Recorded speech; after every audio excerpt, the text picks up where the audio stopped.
information. So we're going to have an opportunity to kind of look at some different types of biases that we encounter in the workplace. So let's just do some level setting around definitions, where diversity is really this wide range of differences that exist among people, and it makes us each unique, right?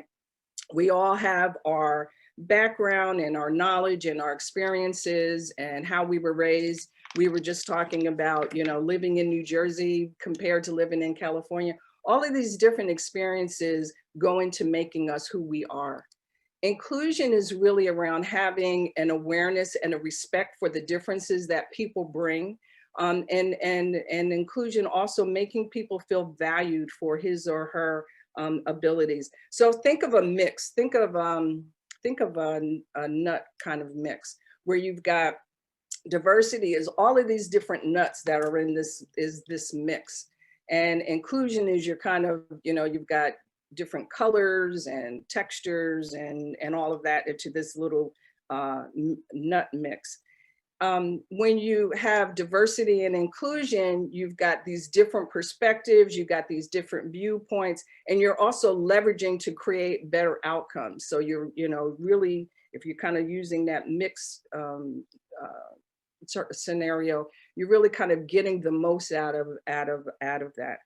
And the thing that I want to point out is it really doesn't make sense to have diversity if you do not have inclusion. There are a lot of organizations and people that think they have diversity, but they have no inclusion. So it doesn't make sense to have people with all of these different backgrounds and you're not actually utilizing those experiences.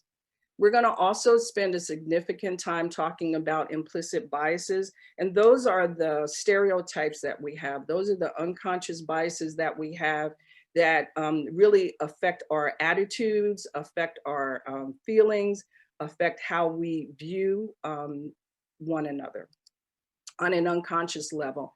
And then motivation really is what we're trying to ultimately get to when we use diversity inclusion and we're taking a look at our implicit biases, because we want to go past and move towards having this environment where all of the individuals and teams have a desire to perform at their best level, where they're all kind of motivated to do the best that they can do because they're really motivated and engaged and they really want to do their best. So let's talk a little bit about biases. We all have unconscious biases, every single one of us. It's not just limited to men, so we can't beat up on them. We all have, even though, right, we want to have an excuse, but we all have biases that we bring.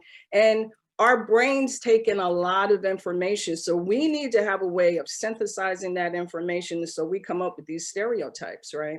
And a lot of this, again, it's done on this unconscious level. We have stereotypes around age and ethnicity, gender, weight, and they all play a part in how we view and see one another. Our biases are developed over time, directly and indirectly, indirect messages, exposure, how we're raised, and they don't necessarily align with our declared beliefs. So I think of someone that says, well, yeah, I'm a Christian, but I'm also part of the KKK. So, you know, you tend to say, well, how does that really pan out? How does that work?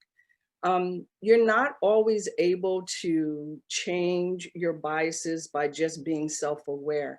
It actually involves action. It actually involves some action on your part in terms of introspection, and being self-aware in and of itself does not do anything to change biases. And so that's kind of what I want us to focus in on, is that it's not enough to just know that we have biases, but the change comes about when you are working through different techniques to actually do something about it. So it's not enough to talk about it, but you actually have to do something about it.